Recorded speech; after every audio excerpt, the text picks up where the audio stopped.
The objective of my small keynote address of about half an hour or so will be to share with you the basic issues or the challenges which are there when you look at the whole question of introducing or developing human excellence in the students of today. Swamiji gave a very simple word for it, which is man-making. And he said that if we can make men, we are going to actually awaken and invoke that human excellence in people. We cannot give it, we can invoke it, because all that excellence already exists in people. And that is the idea that Swamiji had. The first point which I'd like to bring up is that Swami Vivekananda proposed a fairly fundamental shift in the vision of individual excellence as compared to what was existing prior to him, and also what is commonly understood in most academic institutions. The traditional view of education says that academic capacities are at the center. So we will try to develop the academic capacities. You begin with the 3 R's and then so on and so forth. You go on developing various academic skills, the ability to comprehend, the ability to understand, and then you go on and develop many thinking skills. All these are part and parcel of academic excellence and academic capacities. And what has also been felt by most educational institutions is that in addition to that, as an add-on, we will give some kind of skills for life. Typically, for example, a life skills program in a college will usually be an add-on module, maybe 1/10 or 1/15 of the total course. Similarly, communication skills or some other idea like that will be given as one additional course. The main menu being, the academic subjects. And a good student is usually considered to be a student who does brilliantly academically. So if you find that there's a student who is not attending classes so much, but who is organizing the event outside, the teacher will say, very good, but you're not doing the main task for which you have come here, which is to study. So at all points in time, all these add-on skills that people acquire, they acquire in spite of our educational system, not because of it. In fact, it is just one of the things that some of the people who have a genuine interest for it do it.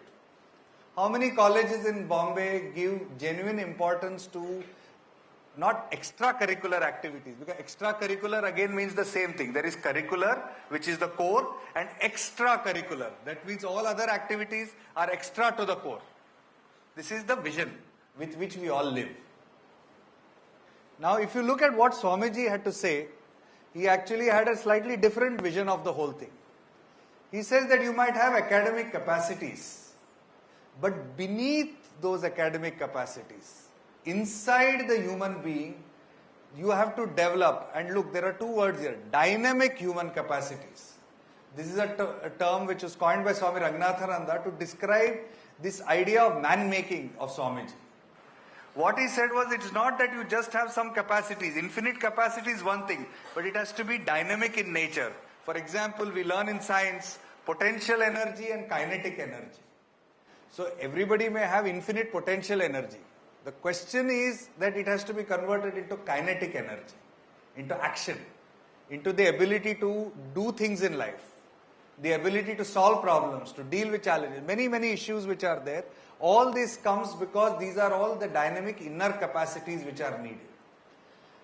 So the real point that Swamiji made was, it is not so important to focus on academic excellence alone, but it is important to go deeper and to build the human being's capacity to deal with life in a dynamic way.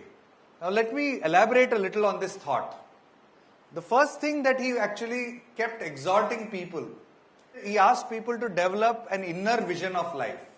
Let us see this a little carefully. Any amount of knowledge cannot awaken the vision inside a human being. Because the vision inside a human being is awakened with a completely different set of parameters. A vision means it's, there is an inner purpose to life. There is an inner understanding of how life must transform for oneself, for others. A certain view of existence which is not a second-hand view, but which is a first-hand original view of life. Now this, for example, is what he meant by inner vision. So Swamiji's idea was that a vision has to come from within. It cannot be told to somebody, it has to be awakened. Now that is a powerful new idea in our educational system. How do you awaken this capacity for this vision in students? So that they are able to do something powerful in their life, something new, something transformative, something that will build this nation, that will transform the lives of their fellow men. That is the first question. The second thing which he wanted was that he wanted that students have the capacity to deal with and evolve through challenges. Now this is a very interesting idea, because let us understand one thing, that the whole environment is transforming so fast that the number of challenges that are out there are far, far greater than anything that the education system prepares people for. In fact, nothing in our educational system prepares you to deal with the kinds of challenges that not only you face in your workplace, but also what you face in your own life. Now the whole question is that when you face a challenge, how do you deal with it? Usually the response for people is to cope with it. When you say cope with challenges, it means, oh, the challenge has come, I have to bear it, somehow I have to manage it. This has been the traditional view of our dealing with challenges for centuries. And that is the same view that our students carry, because this is the same view that their parents have taught them. Oh, there is some difficulty, you have to bear it. Life is like that, there are ups and downs. Somehow you manage, then later life will turn to your advantage, life will turn in a different way. Hopefully things will improve. This is the whole attitude of coping with challenges. But Swamiji said, no, can I look at a challenge? Can I not only deal with it face to face, can I use that challenge to grow as a human being? So that every time I come out of a challenge, if I face a new challenge, I should come out a bigger human being, a stronger human being, someone who's more capable of dealing with life. Now that was a completely different vision as compared to what our country has taught its people and what our students learn even today. Don't cope with challenges, use challenges as an instrument for transforming yourself and growing yourself. He called life as a gymnasium. What is the meaning of that? The meaning of that word gymnasium is that when you go to a gymnasium, there is stress. You have to apply stress, but when you apply stress, your muscles become stronger. Similarly, life, if there is a stress, can I use that stress to make my muscles stronger, to make my human muscles stronger? Can I become, different and bigger? That is the second idea that he had when he said that you have to build man-making and human capacities in people. The third idea that he said was that you need people to develop active concern. It's a very important idea. Why I use the word active concern? For long, people have talked about caring for other human beings. If you see many of the ideas which you find in even Indian literature, etc., people do talk about caring for others. People do talk about the fact that one should be concerned about the welfare of all, etc., etc. But Swamiji said, I want active concern. I want people to do something about it. I don't want people to say that yes, there are troubles in our country. Yes, let us say the streets are dirty, roads, are not made, projects don't get done on time. Many things that are going wrong in the country. He says, yes, it is one thing to be concerned about it, but it is even more important to be actively concerned. So he wanted that our students, our youth of tomorrow actually become actively concerned, which means once you get actively concerned, you do something about it, you get engaged in it.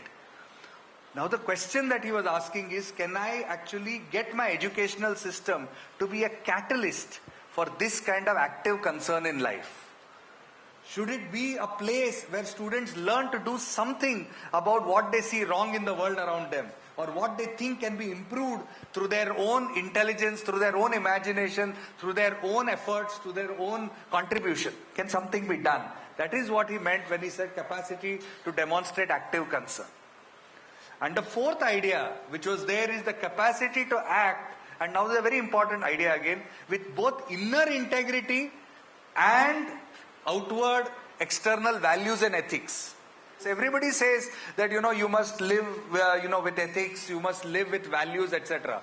But Swamiji was talking about something much bigger than that. He says, can you live with integrity to yourself? And his vision of inner integrity was so deep, that is, he said that you need to actually see what is true within.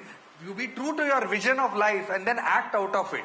That is why he was actually, in that sense, the biggest revolutionary of them all. Because he wanted total integrity to what human beings believed in. He talked about root and branch reform, not only in our society, but in the human being itself.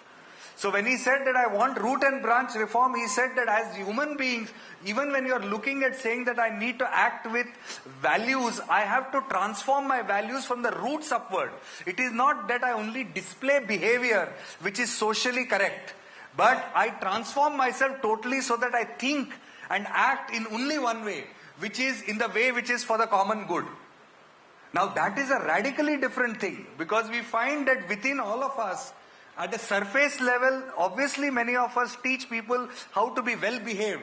So we train and develop well behaved people, but that's very, very different from actually creating a completely different inner integrity. Now, if this was his vision of human excellence, now comes the next thought: how do you develop it? And here, for example, you find that Swami Ranganathananda, who was in that sense perhaps one of the foremost exponents of Swami Vivekananda's work, who interpreted Swami Vivekananda's work and brought it a little closer to us in our understanding. He recommended that, he said that if I want to have this expanding human excellence, where you have this man-making that is going on, and you are expanding on all three dimensions, on your heart, in your head, in your actions, if you want to have this continuous expansion of a human being, how do you do it? And for that, there are three fundamental ideas which Swami Ranganathananda refers to, and it distills from Swami Vivekananda's writings. The first idea that he talks about is Shraddha. The idea of Shraddha is that you have on one side, in our academic excellence, in our traditional view of faith, we are really looking at something which is called faith built on experience.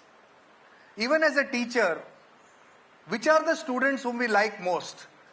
The students who are appreciated most are the students who have a track record of performance. You have students who are actually who have already done something, and based on that we try to reinforce this whole sense of actually that they are good. Therefore, what you find is that in our educational system there is a chasm. There are a few students who develop faith in themselves early, in whom their teachers also develop faith, and who grow by leaps and bounds. And you find that a balanced number of students, if in 7th standard, 8th standard, 9th standard, they are not doing something, which is, they are not standing top of the class, they are not doing something which is unique, immediately they are relegated to the back of the class. They are not given any chances. All the chances are given only to the students who have already performed. So the whole thinking that is built is one of a faith built around experience.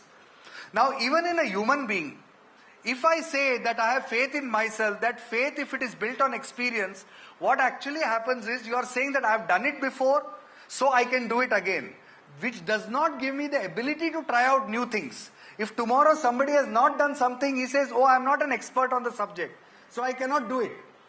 So all the time, there is a whole tragedy that comes about, that whatever people have done before, they do more of it.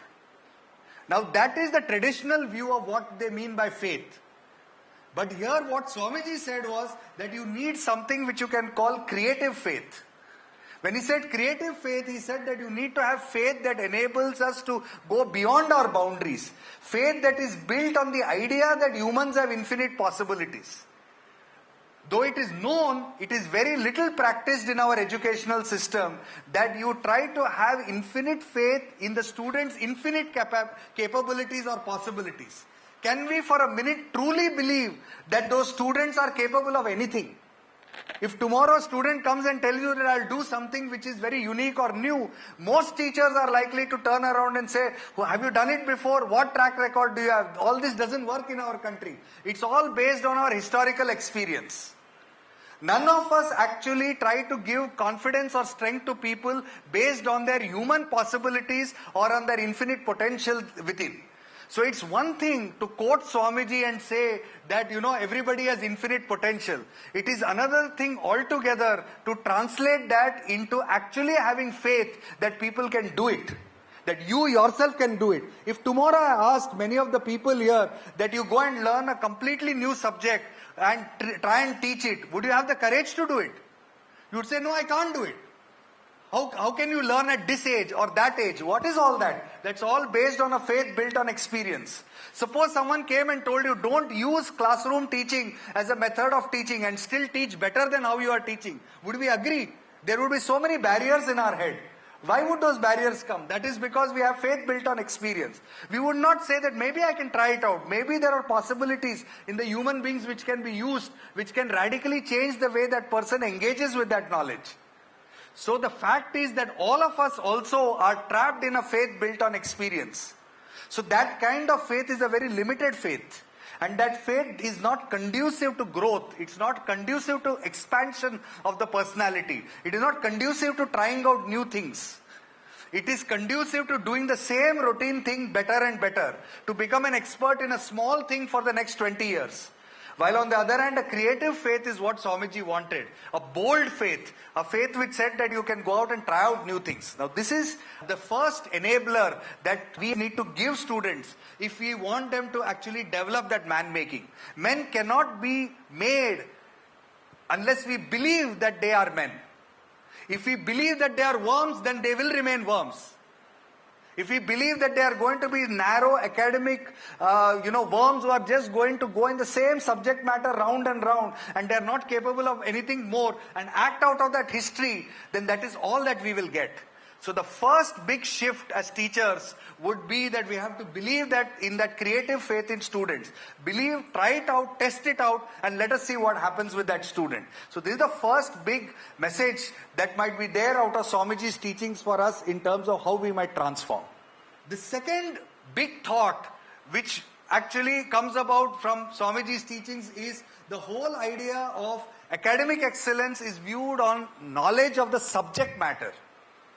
When you use the word academic excellence itself, it means academic excellence in which subject? In physics, in maths, in some subjects like in psychology, in sociology. Where are you an expert? So the whole logic is static knowledge and focus on the subject matter. That is how our university system is organized. That is how our disciplines are organized. That is how our faculty thinking is organized. That is how our papers are published. That is how, for example, students get their degrees. All this is built on the notion of static knowledge. But Swamiji's vision of human excellence was radically different. He was talking about saying that how do I leverage whatever knowledge is needed so that I can transform on oneself and society using the knowledge gained. And usually one domain is not enough for that. You need to be multidisciplinary automatically.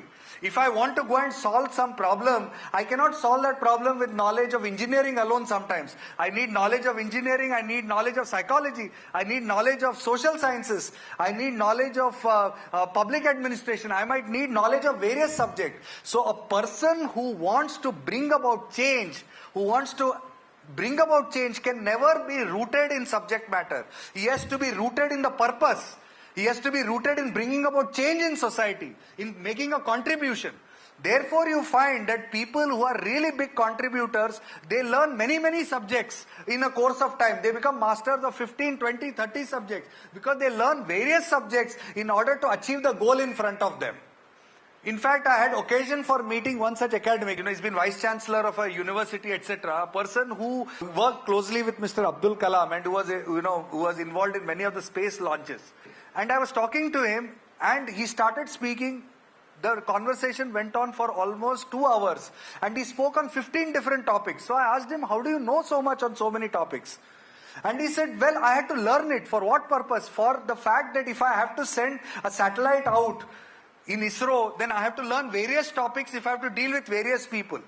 That means he had ceased to think in terms of static knowledge. He was now operating purely in the realm of dynamic know-how, how to make things happen using that knowledge. Now that is a radically different shift in our thinking. And that is the second big shift that our educational system may have to undergo if we want to translate Swami Vivekananda's ideas into action. So that is the second idea which is there. So the real definition of Vidya is not really knowledge itself, but how that knowledge becomes an instrument for the welfare of all. And how we as teachers, if we believe that we are conduits or pipelines of that Vidya to our students, then we have to see how we are pipelines of that transforming knowledge. That knowledge that can transform individuals and society rather than only a static domain knowledge which is there. So that is the second big thought which I would like to share with you. The third big thought that Swami Vivekananda really talked about is the idea of Upanishad, which is the whole idea of saying that academic excellence is all about acquisition and comprehension. That is the process of learning. When you look at acquisition and comprehension, you develop and transform your functional capabilities in knowledge. Therefore, it is true that students who are very good in their academics actually develop some faculty of concentration. They are able to write well. They are able to develop many abilities. Let us not deride or say that academic excellence is valueless. That is not the conversation that is going on here. We are saying beyond that what is there. And so all these qualities they do develop because the processes that are followed in academic excellence do need all these things. But there is something that more which Swamiji wanted, and he time and again exhorted people to dive deep, to go deep into the subject, to take up one idea, make it your own life. The whole thought that he really talked about at every stage was that I have to plunge into the subject totally. I have to become one with it. I have to engage with it heart and soul completely, which is what all great scientists do, for example. They are one with their subject matter. Now that deep engagement, when it takes place, something dramatic happens, which is our modes of thinking itself undergo a change. Let me give you an example. We teach science to so many students. Maybe millions, lakhs of students, lakhs of teachers are teaching science in this country. But how many people become scientific in their approach to life? How many of them have a scientific mode of thinking? So the scientific thinking is a mode of thinking which can be applied in every part of life. Where I think through the subject matter, I experiment, I build hypotheses, I test it out, I look for data, I look for hard evidence, I don't depend only on my opinion and on others' opinion, and I try to root it in some kind of experimentation and reality. These are all modes of thought. Now, how many people have that mode of scientific thought in our society? Very few. Most people know science, but do not know the scientific mode of thought. Now the whole point of education is to build that scientific mode of thought and not to just teach science, because science evolves, but the scientific mode of thought deepens, becomes deeper and stronger in a human being. A scientific mode of thought transforms the human being, while science itself is a subject matter which is growing from all over the world. So they are two different things altogether. And therefore, the whole idea of academic excellence is all about subject matter, while the whole idea of human excellence is about changing the way people think about life itself, the way people think about themselves itself. So this is the radical different shift that you are talking about when Swamiji spoke about human excellence. So if I really summarize all these ideas, I would say that you just see what a big shift that Swamiji proposed more than 100 plus years ago when he was talking about this whole idea of human excellence. He said that don't go in for a faith built only on your history. Don't say that I can do this because I have done this before. Say that I can do it because I can do anything.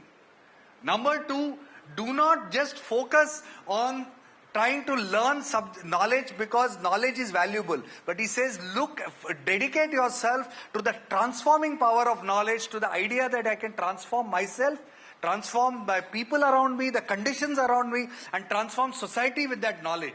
So that you need a heart first, and the head must support the heart. That is the meaning of that word dynamic know-how. The heart drives your energy, and it is the head that provides after that the knowledge that makes the heart actually move mountains. It gives you the levers to move the mountains. But the intention to move the mountains comes from the heart. And that is what he wanted when he talked about dynamic know-how. And the third thing that he wanted was, he said that it is not enough to actually only try to develop science or to develop mathematics, but to develop those mathematical modes of mind. That mathematical mode of mind is a very deep mode of mind. A scientific mode of mind, a deep mode of mind. Develop those modes of mind so that you can apply it in all parts of our society. Now this is the vision of human excellence that Swamiji really had for all of us. But at the center lies this whole vision of man-making and asking the question that can we actually produce men who can transform our society rather than mere degree holders. Thank you.